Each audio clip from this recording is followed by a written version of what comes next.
Semester berapa?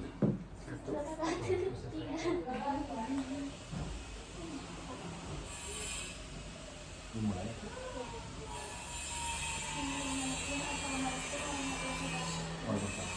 Sebelumnya perkenalkan, kami dari Universitas Pasundan. Saya sendiri dan Yasyani dan ini rekan-rekan saya. Saya Luka Salija.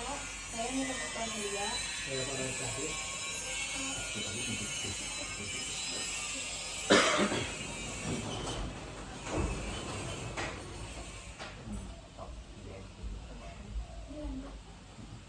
Kalau boleh tahu nama Bapak?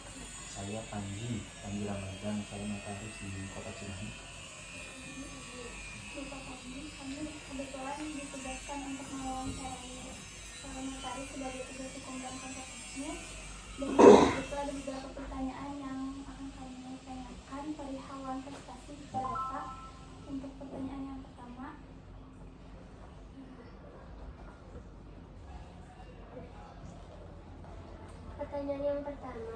apakah wan prestasi ada kaitannya dengan penipuan? Terus bagaimana cara membedakan tindak pidana penipuan dengan wan prestasi? Kalau wan prestasi itu belum tentu penipuan. Kalau tindakan penipuan itu harus dikategorikan dia unsurnya ranahnya kan pidana, dia harus memenuhi unsur-unsur tindak pidana. Nanti bisa dibaca lagi unsur-unsur tindak pidana seperti apa adanya. Ada unsur-unsurnya nanti dibaca ya. Tapi kalau untuk wan prestasi sendiri karena sifatnya terdata, ini dimungkinkan juga bahwa tidak harus ada tindak pidana. Contohnya misalkan siapa namanya? Nova. Ya. Siapa namanya? Farhan. Nova sama Farhan membuat mau ada transaksi jual beli misalkan. Tapi ternyata si jual beli itu Farhan itu belum punya uang yang misalkan harga jual belinya 500 juta. Farhan itu baru punya uang 200 juta. Kemudian dibuatkan yang namanya akta perjanjian pengikatan jual beli. Nah, akta perjanjian pengikatan jual beli ini sebagai salah satu syarat yang mengikat kedua belah pihak dan untuk mengamankan baik pihak penjual dan pihak pembeli. Adapun fungsinya yang berikutnya adalah untuk melihat nanti ada deadline temponya. Nanti sisa 300 jutanya itu mau dilunasinya kapan, terminnya misalkan dalam kurun waktu 3 bulan atau 4 bulan atau 5 bulan atau 6 bulan. Misalkan pembayaran di tiap tanggal 30, ternyata tangan ini tiba-tiba tanggal 30 belum bisa bayar. Nah, belum bisa bayar itu sudah dapat dikategorikan wan prestasi atau adanya tidak adanya pemenuhan kewajiban yang seharusnya yang sudah diperlukan. Sebagaimana bunyi pasalnya kan di dalam wan prestasi, tahu pasal berapa? 1365 bahwa data di situ ada yang namanya kaitannya dengan perbuatan melawan hukum.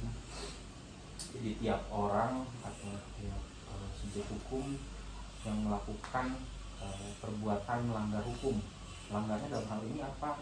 Keterlambatan pembayaran. Berarti kan ada kewajiban yang tidak dapat diselesaikan pada saat itu. Maka orang juga nggak bisa bayar lagi.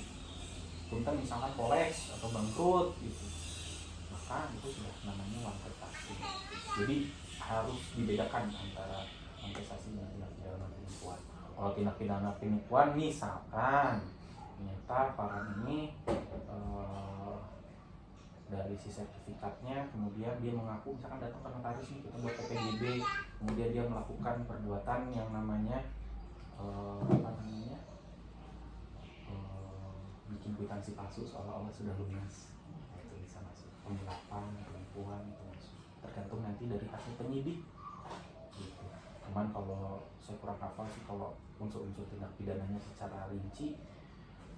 Cuman yang dapat mengkategorikan unsur tindak pidana ya dari nantinya dari penyidik. Jadi antara wan prestasi dengan tindak pidana penipuan jelas berbeda, yang satu perdata, yang satu tidak. Apakah dapat dikategorikan? Enggak juga. Tergantung nanti dari si subjek hukumnya. Untuk yang kedua, apakah Bapak sudah pernah melakukan persoalan sebelumnya? Jika sudah, biasanya penyebab suatu perusahaan melakukan investasi tersebut? Sering sih, misalkan jual beli saham. Tahu perusahaan itu kan ada yang namanya saham. Nah, si saham ini misalkan adanya juga jual beli. Jadi misalkan dari siapa namanya Nova ke Farhan ini mau jual mau beli sahamnya, saham perusahaannya yang Nova misalkan 20 saham. Nah, ternyata sampai dengan jangka waktu yang sudah diperjanjikan, Farhan belum bisa membayar. Itu sorry. Sering jual beli sering. Paling banyak itu pengakuan utang. Kayak misalkan utang piutang. Misalkan sekarang kebalik, Nova misalkan berhutang sama Farhan, udah tenggang waktu 3 bulan ternyata belum bisa bayar. Itu ketahuan prestasi masuk. Ada lagi? Untuk yang pertanyaannya ketiga, apakah pihak yang dirugikan tetap dapat meminta ganti kerugian yang diakibatkan oleh kontestasi meskipun jangka waktu perjanjian telah berakhir? Iya, kan sesuai amanat dari pasal 1365. Dari 1365 itu kan perbuatan melawan hukum, bahwa siapa saja yang melanggar perbuatan hukum, dia harus mengganti kepada pihak yang dirugikan. Itu udah jelas, harus wajib. Meskipun tenggang waktunya sudah habis, ya justru karena kontestasi ini timbul, biasanya temponya sudah selesai. Keempat, penyelesaian adalah jalan keluar, jalan lepas, pemecahan solusi. Nah, bagaimana cara Bapak dalam mengatasi atau menyikapi suatu permasalahan dan prestasi yang sudah Bapak tulis sebelumnya? Ini penyelesaian berarti ya? Penyelesaian apabila terjadi wan prestasi. Contohnya kalau misalkan hutang piutang, biasanya saya itu meminta ada yang harus dijaminkan. Jadi yang dijaminkan itu apa? Misalkan berupa sertifikat tanah. Nanti sertifikat tanah ini kita lakukan pengikatan, kita pasang hak tanggungan namanya. Belum tahu ya, hak tanggungan itu nanti jadi si sertifikat, nanti di dalam sertifikat ada catatan hak tanggungan. Nah, kalau misalkan ternyata dia masih belum bisa melunasinya, nanti si sertifikat tersebut akan dilelang oleh HTI untuk pelunasan. Biasanya seperti itu kaitannya dengan utang piutang. Ini kaitannya bisa utang piutang ini dengan perusahaan, misalkan dengan perusahaan A dengan B, dia mau mengadakan perjanjian misalkan, atau pinjam dana atau apa, ternyata udah tempo jangka waktunya sudah terlampaui, dikumpulkan lagi sama saya. Biasanya setelah kumpul lagi, kemudian saya buatkan ada yang namanya produk-produk akta, yaitu ada akta pengakuan hutang, ada akta surat kuasa membebankan hak tanggungan, ada akta APHT. Ini kesemua ini untuk mengikat atau melindungi kreditur supaya tidak adanya dari pihak debiturnya kabur misalkan atau apa. Itu salah satu contohnya yang sering terjadi di sini. Adapun kalau misalkan kaitannya dengan perusahaan, misalkan terkait dengan bisnis, kontrak dan lain-lain, ada permasalahan, itu kalau saya saya kumpulkan, saya buatkan akta kesepakatan bersama. Jadi dari debiturnya nanti kan seolah-olah kan ada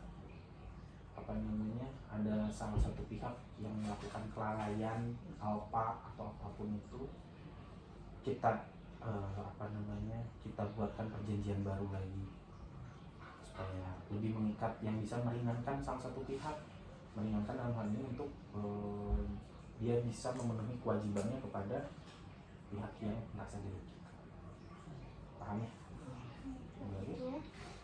Jika suatu pihak dalam perjanjian melakukan manifestasi, apakah pihak yang dirugikan bisa menuntut? Jika bisa, apa saja tuntutannya? Coba dimakan. Jika suatu pihak dalam perjanjian melakukan manifestasi, apakah pihak yang dirugikan bisa menuntut? Jika bisa, apa saja tuntutannya? Bisa aja banyak penuntut.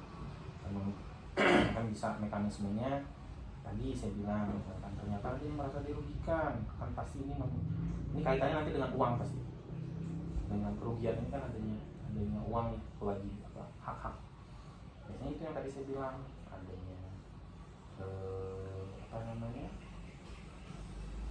dijaminkan, disertifikat.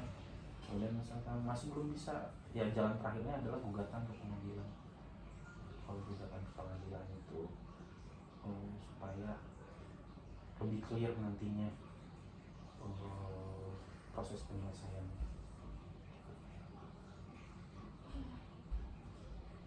Untuk pertanyaan selanjutnya, apakah pembatalan kontrak secara sepihak dapat dikatakan non-prestasi atau malah perbuatan melawan? Pembatalan kontrak secara sepihak, pada dasarnya kan perjanjian itu dibuat unsur perjanjian itu kan ada kata sepakat, itu ya syarat-syarat perjanjian. Kemudian sepakat, adanya kalau ada klausul yang halal, adanya apalagi objek yang ditentukan, cakap hukum. Mereka sudah bikin nih satu perjanjian, kemudian ternyata dia membatalkan secara sepihak, maka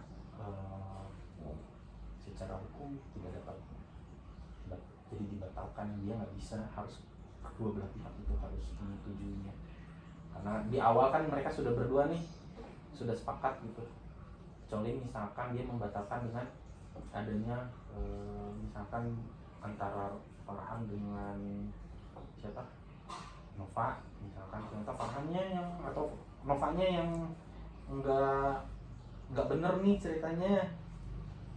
Nah itu harus diperjanjikan dulu sebelumnya. Bila salah satu memang tidak tidak memenuhi kewajibannya, maka pihak yang merasa dirugikan boleh membatalkan kontrak. Ada juga seperti itu. Bisa dikatakan perbuatan melawan hukum tergantung kondisi dari si perjanjian itu sendiri. Perjanjian itu tuh kalau secara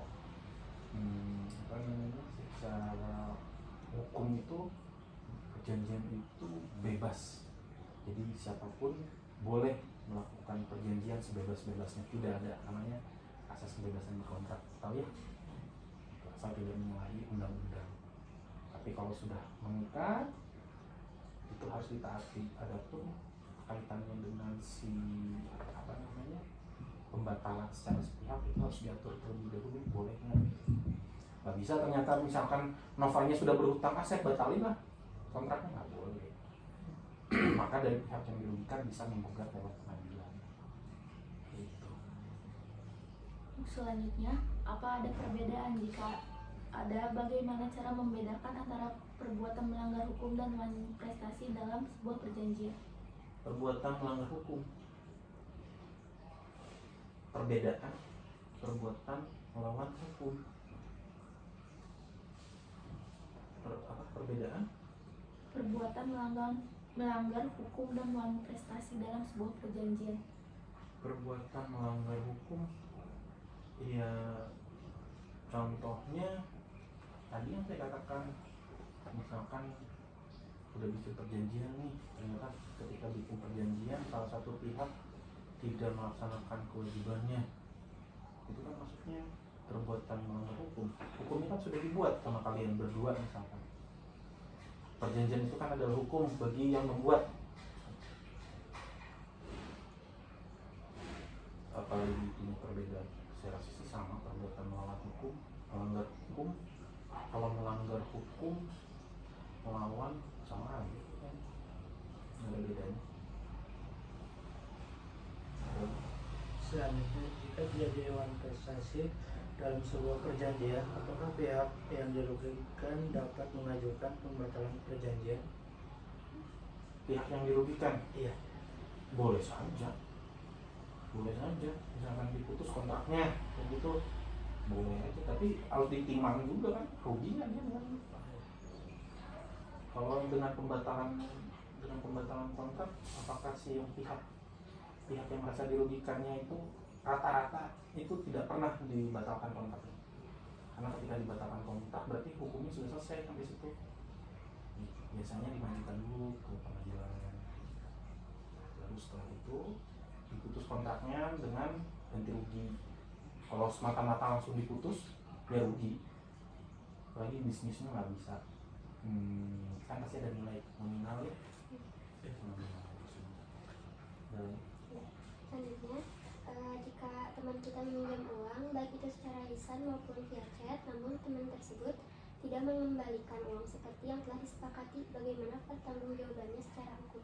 tetap kena 1365 perbuatan melanggar hukum gitu. Nggak perlu, sebenarnya kan hukum tidak hukum itu tidak ada yang namanya hukum tertulis dengan hukum tidak tertulis ya. Kalau hukum tertulis itu bunyinya seperti akta, kemudian perjanjian entah itu di bawah tangan dan lain-lain. Adapun bukti secara lisan atau misalnya via telepon, via chat dapat dikategorikan sebagai perbuatan melawan hukum, dapat. Karena apa? Adanya di awal yang namanya akad, saya mau pinjam uang, terus kemudian dari Mbak Nini itu mengiyakan, oh iya saya pinjemin deh gitu. Nah itu sudah terjadi akad, maka harus ada kewajiban untuk melunasi dari pihak saya ataupun bentuk. Untuk pertanyaan terakhir, menurut Bapak sebagai pakar hukum, apakah yang menyebabkan terjadinya manifestasi dalam perjanjian sewa menyewa? Sewa menyewa, oh banyak kalau sewa menyewa. Saya kasih contoh ya yang paling real ya.